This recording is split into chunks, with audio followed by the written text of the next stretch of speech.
Good morning, everyone, and welcome to our webinar, Rocktober Rolling into November Long-Term Care Awareness Month with Dawn Erickson. This is Jordan, the Marketing Coordinator here at AIM. Today's webinar will be recorded and then later posted on our website.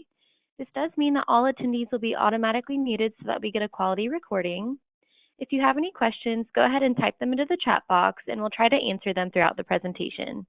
But if we're unable to get to all the questions, we'll have a member of our marketing team reach out to you individually to make sure you get that answered. Before we get started, we'd like to invite you to join us for next week's webinar on Tuesday, November 5th at 9 a.m. Pacific Time. Join AIM's Nisha Catron and learn how to effectively market essential dental, vision, and hearing services to seniors, filling critical Medicare coverage gaps. And with that, I'll hand it over to Dawn so that we can go ahead and get started. Take it away, Dawn. Good morning, everyone. Thank you, Jordan. Always nice to have you come on and let us know what's happening. Today, I just want to hope everyone is healthy and doing well. I know it's a very busy time of year with AEP in full swing. We know all about that. If you do anything with Medicare or Med Advantage, PDP, we all know what's going on right now. So thank you very much for taking the time out and joining us today. Today's webinar, we are going to go over the coverage and the long-term care awareness.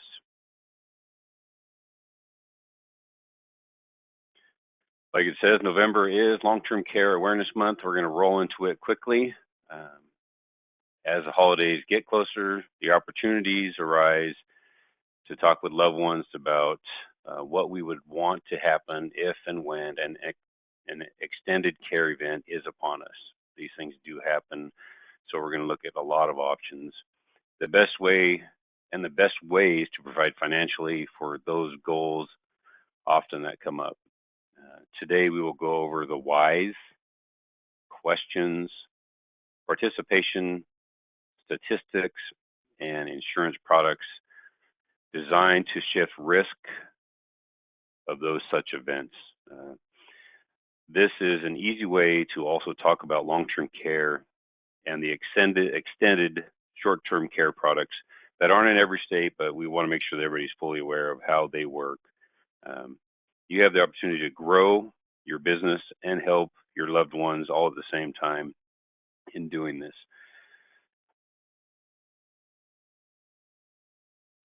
Why long-term care and long-term care awareness really matters. Almost everyone knows someone connected with long-term care. We all do over time working in this. Even those who don't work in the industry, like have relatives in an LTC facility or friends that do. This is an everyday thing that more and more people see, and we want to make sure that you're fully aware of how these things go. In fact, the U.S. Department of the Health and Human Services estimate that more than half of Americans turning 65 this year will need long-term care services and support in the future of some kind. So it's more of a statistic of who's going to need it, and so we want to make sure you're fully aware of those options. Because, as those in the industry know, goes so far beyond nursing homes to include many other types of facilities and services. There's assisted living facilities, there's independent living facilities, senior care communities, in-home custodial care, adult daycare centers. These all fall under the banner of long-term care. On top of others that I didn't mention, there's just so many ways that long-term care is around us every day. So, do you have some questions? Yes, many people have questions every day. I get these. We talk about quoting, we talk about people aging. So we're just going to go through some of them. What are the chances I may face long-term care, extended care, chronic illness event? With all the medical enhancements today, people are living longer and will need some type of care in the future. It's just the way it is now. People are living a lot longer, so they're going to need some type of care. What is the most cost-effective way to pay for long-term care, chronic, extended care, if they arise?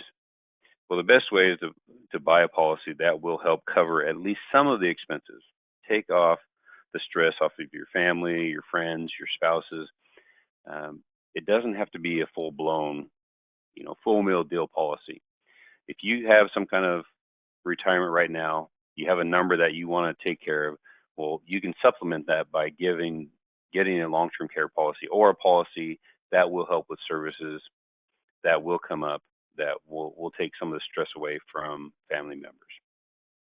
What are some of the health conditions that might or might not prevent me from obtaining a long-term care coverage? There's actually quite a few. They do full underwriting for long-term care. We do a lot of pre-quals just to make sure that people can get through that and get policies. MS is always usually a decline. Dementia, cognitive, heart issues, depending on what they are, diabetes over 20 years. There is a list that can go on, but we like to pre-qual when we're talking about people and long-term care or enhanced care products, just to make sure that we're helping them and helping ourselves to make sure that the coverage is going to be there for them. What are some of the biggest misconceptions of long-term care? Then there's also the concern about paying for premiums of long-term care and not getting back anything if they don't use it. There are options with traditional long-term care. They do offer a return of premium with different carriers depending on age. If it's up to 65, most of the time with the return of premium, it's all based on less claims upon death. So that's a big thing that you need to know. There are hybrids that will also help with this. Depends on if you want a annuity with long-term care rider or if you want a life with long-term care rider, but those are ways that you're not going to use it or lose it, as people say, with traditional. So there are ways around doing that. When you work with hybrids, the water gets a little muddy, so we want to make sure that you know the details of the plans. We have internals with the offices that we work with the carriers that can help us with questions to help you with that. They've heard that rates for long-term care have gone up and are going to keep going up.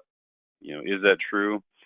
Well, if a carrier wants to do a rate increase, they have to go to the state and get it approved. So with the older plans, like the plans back in the day that were unlimited benefits, unlimited lifetime, those are plans that have really seen a lot of the grunt of rate increases. Today's plans are more designed to withstand rate increases as we cannot say they won't get a rate increase, but not having unlimited benefits. You're saying you have a plan that has a limited time, a limited benefit, so many years. That has helped slow down any rate increases on those plans. We haven't seen the rate increases for them because the way they are designed now.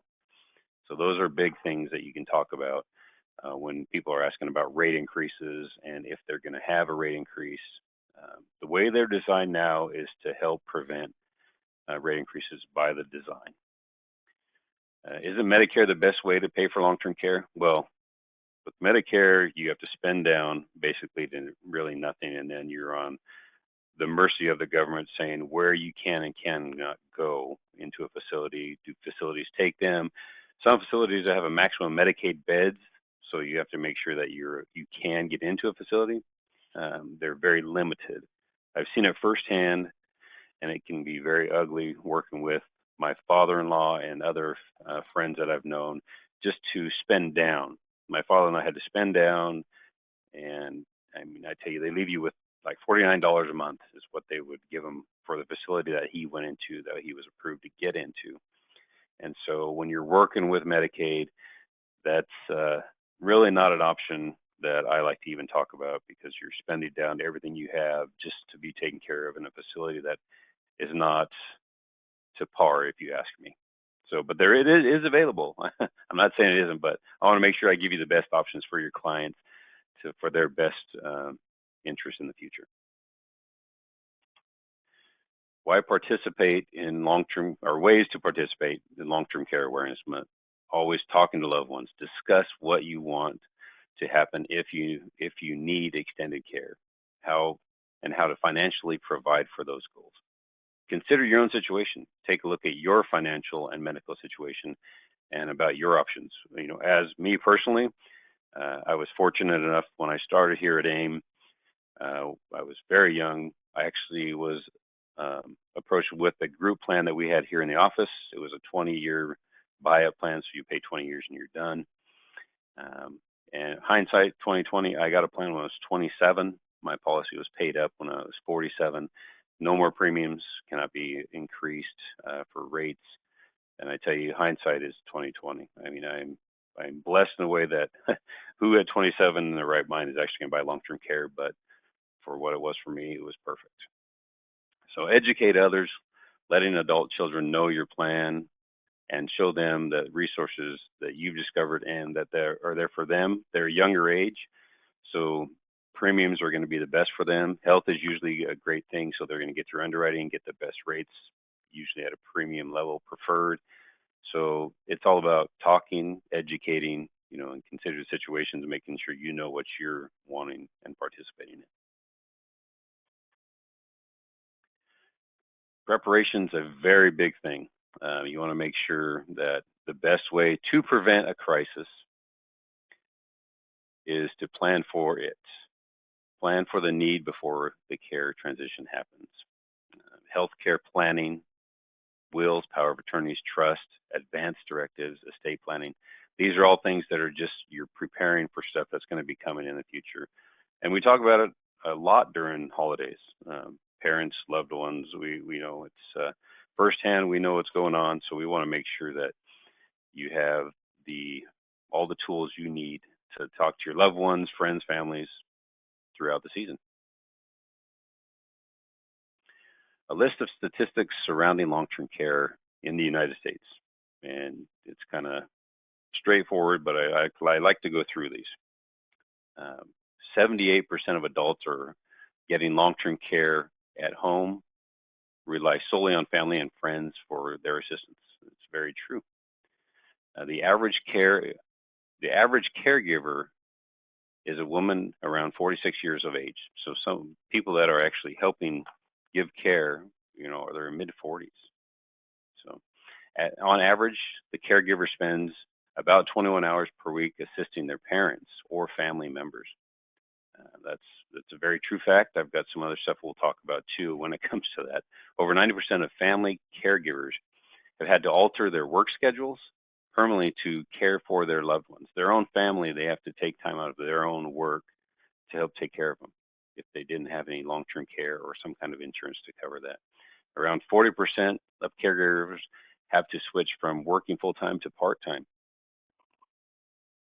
So people are taking time out of their day, if it's not a spouse, if it's children, relatives, they're doing this out of their own time to make sure that things are taken care of.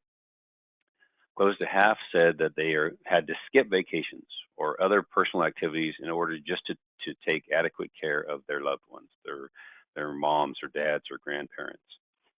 29% had to use their own money in providing care. This stuff hits so close to home, you guys don't even realize, but I'll talk more about it.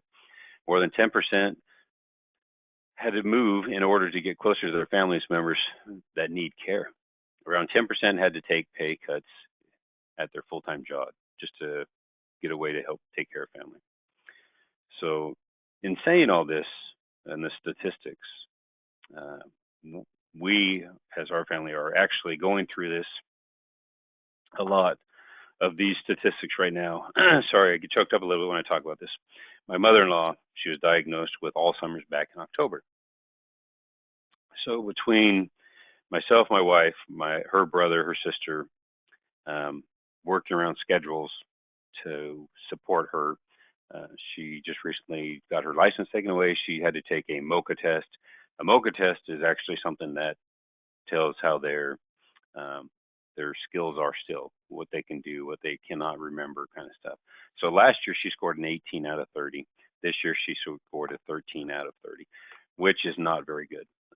So they had just recently taken her license away, so she doesn't get to drive anymore, which is a very sensitive subject when it comes to Louise. And I tell you, it was sensitive to do, but knowing that her memory loss, it's all memory stuff, and thing she's going through is very um, it's a huge thing. So my daughter actually is an LPN, right, and going to school for a registered nurse. She has actually moved in with her husband and our two granddaughters to help take care of our mother-in-law, her grandmother. And I tell you what, calls all the time about, grandma's doing this or she's done this. Just knowing things that as they get older, things happen. So we're there to help as best we can, but it definitely, like the statistics say, there's a lot of stuff that goes on, and we want to make sure that people are aware and know that long-term care is a huge thing that people do need some of. Vacations are up in the air. You can't leave her by herself. It just wouldn't be a good situation. Missing time at work. I know my wife, her brother, myself, uh, for doctor's appointments, things to help her out, run her around. Um, so there's a lot of stuff that goes on, but like I said, firsthand knowledge, and the statistics are very true. So I just want to make sure everybody's fully aware of this, and uh, as we go through, letting everybody know. Caregiving is a huge thing. Understanding your family's strengths and weaknesses regarding senior care. There, like I said, the caregiving statistics are very true and straightforward. Unpaid caregiving statistics. Um, we have firsthand paid for a lot of stuff for her to be taken care of. She just doesn't have the funds. She does have um, her home that she has that will be probably sold, and she'll move into a memory care facility. But if she didn't have that, she would spend down to nothing, and she would be on Medicaid, and she would be a whole nother situation. Many children don't even live near their elders, so they have to find somewhere for them to go. Advanced planning is extremely important. You know, to make sure that everything is in order, so when things happen, you can work together. Know when to step in and help them. Have a plan for emergencies. Tips for visiting a doctor. The effect of jobs and the caregiver stress. There is such a thing that is true when you talk about caregiver stress, and you have to recharge your battery. So working together with a family and the awareness of that is most important. The timing of caregiving. Some concerns really when you need to consider prevention of falls, driving, eating, depression, and isolation is a very big thing with elders. Managing caregiver stress, remembering medications, that can be a thing that they forget. So you got to make sure. Eating is another thing, and then also after hospitalization care, you really need to know the plan and the schedule, what's going to happen. There's home care services. As you can see, homemakers, companions, home care aides, professional care aides, certified nurses, registered nurses, physical therapists. There's a lot of different services that are available. But again, they're at a cost, and if you don't have a long-term care plan or any kind of long-term care assistance, they can add up quickly.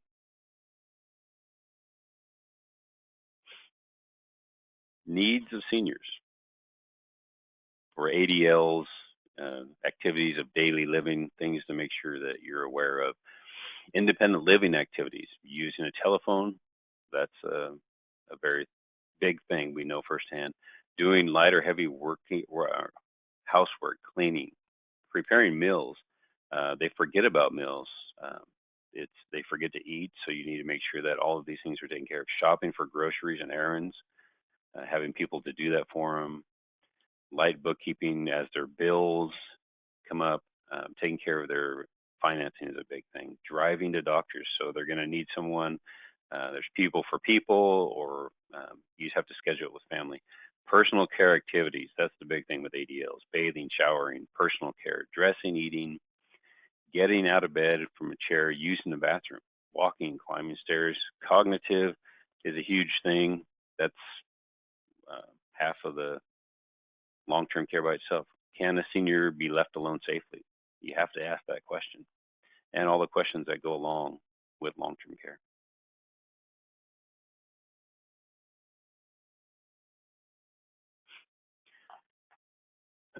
Staying at home. Staying home and staying in a familiar place where your senior has a close network of nearby family, friends, and neighborhoods, the community. Wide range of home care services that can help seniors maintain their independence. Seniors are often more comfortable, especially at home, where they know they are. Uh, there is often more privacy than a senior living facility. So you will have your privacy at home. When you go into a senior living facility, they do have private rooms. You have your own rooms, or you can share a room. There's a lot of different options that are available. Staying home really depends on a lot of things. Some of them are transportation is easily accessible, including alternatives to driving. Their neighborhood around them, like my mother-in-law's neighborhood, everyone knows her, knows what's going on, so they are a huge help. So a safety factor just by knowing where she is. So if she were to go out and walk around the neighborhood, people are aware of who she is and what's going on with her. Home and yard maintenance is not too overwhelming, so they need to make sure that they're not having to do a lot of stuff because they just can't do it. They're just overwhelmed with it. Physical and medical needs do not require high level of service. So if they're constantly needing help with their medications, or if they need a doctor to be there, or if they're going to get lost, different stuff like that. These are just a few things to consider when staying at home. Then there are the modifications. So we've done a few of these just to help her around the house to make things easier. Home repairs, modifications to make aging in the place safer and easier. Start with home assessment and consider. So we went through her home, checked things out, say we need to do this, this needs to be updated, just to help her out. There's wheelchair ramps, like you see on this slide here. Reinforcement support bars in the bathroom, a shower seat, that's a huge thing. Additional lighting, handheld grabbers around the house, widening of doorways so they have easy access to getting in and out of rooms. First floor living. So this is one that we've had to really deal with. There's an upstairs in the house that has basically been shut off to where she cannot go up the stairs because she has some issues with them. Emergency response system. So we have cameras that are in certain locations in the house by the doors to help notify us if there's something that we can see if we don't get a response from her in the future. So just things to talk about and to know. Awareness, like I've said. These are things that you need to be aware of and things to do. Services, we went through this a little bit already. Community resources, housing, transportation, financial, aging in place, home security and improvements. Big keys to seniors. So in saying that, we do have products, the carriers we offer to help with these things. We're going to go through a little bit of the product stuff, not a lot, but I want to make sure that we talk through them. Long-term care traditional, we have the Mutual of Omaha, we have Thrivent long-term care, National Guardian Life, hybrids, One America, Lincoln we also have, Life Secure has long-term care, Manhattan, Aetna, GTL, Cigna, Wellaby, known as Medico, also have short-term home health care products, hospital indemnity products, recovery care products. There's a lot of different products that we have for if there's an issue that will arise. We want to make sure we have coverage for products that will help cover. So Mutual of Omaha, they've been around for a very long time. We all know the name, Wild Kingdom, Perkins. They have policy limits from 50 to 500,000. They have shared care, inflation options, elimination periods. There's a lot of things that Mutual does offer that are very nice. They are continuous pay, but they're one of the top ones for long-term care when we're working with quoting and long-term care. Thrivent, Mutual actually goes from 30 to 79 for an age band. Thrivent actually goes from 18 to 79, so they can go a little younger if you have clients that are younger and are looking to protect for the future. They have pay options, so not just continuous pay. They have a 10 pay. You pay for 10 years and then you're done paying. And The premiums are a little more, but if you can afford this, paying for 10 years and being done like myself with my plan, just knowing that you don't have any more payments after that. So if you're in your 40s, you pay for 10 years, you're in your late 50s, you're done paying for long-term care. You don't have to worry about it anymore. It's still going to grow with inflation if you put that on there. They have a 5-year rate guarantee, one of the only carriers that have that. Partnership, they have discounts for that if one applies or two apply. They have shared care. Their benefit multiplier is nice. They actually can go from 1,500 to 15,000 in benefits monthly. They can go from 2 years to 8 years in benefits. So they have some nice options. NGL is another one of our carriers for long-term care, ages 40 to 79. They have single or joint policy. They have also a lifetime. They have a 10-pay, and they also have a single pay option. So there are different options that you can go with them also. When talking with couples and talking about shared care and using benefits, you want to see NGL's option is kind of unique. You have actually a third bucket of money that grows the same as you and your spouse. So with another carrier, you actually have to dip into your spouse to use some of their benefits if you go through all of yours, but you have to leave your spouse 12 months. With National Guardian Life, NGL, the third bucket is, so if you go through all of yours, you can go into that third bucket that grows the same as both of you and your spouses without touching your spouse's benefits. Both of you can pull from that third bucket. So it is a great option when looking at a couple. I just want to make sure everybody's fully aware of that. They also have a unlimited benefits, monthly benefit that you can look at. It's one of the only long-term care plans that have a unlimited benefit. So if you have questions about that, please call me or one of the marketers here, and we can definitely go through that for you. Long-term care, underwriting, and pre-quals. We always want to make sure that we're looking out for the best interest of the client, and time is very valuable. So we want to make sure that they are healthy enough to qualify for benefits. So a lot of times we will do a pre-qual before we do anything else, just to make sure that we're doing the best for everyone. New business department we have right here in the office. It's AIM or status at YAIM. We have relationships with all of our carriers. So for any reasons, if there's an application that's having an issue or if the client was declined, we can look and help you see why it was declined. As long as we have the forms signed, that we can help look at that for you. If you want to ask about status on the application, like I said, status at YAIM, we keep track of all applications submitted through our office. So if you send it through our office, if it's a paper app, we can watch it. If it's an e-app, we can go onto the portals and also check for you. The AIM exclusive comparison tool. This is StratDecision that is on our YAIM portal. So to get access to that, you have to be contracted with us and an active contract. So if it's a long-term care, if it's extended care, to get access to this tool, you have to have a contract with us.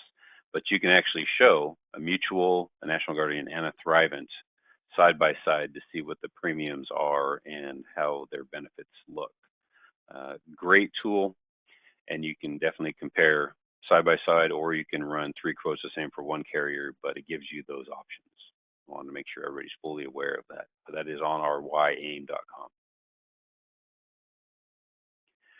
So GTL and the short-term home health care. Like I said, there are some states named Washington and California that do not offer the short-term home health care, but I want to make sure that the options for other states, or if you're non-res in states, short-term home health care, there's only 4 underwriting questions to qualify. 1 really medical underwriting question.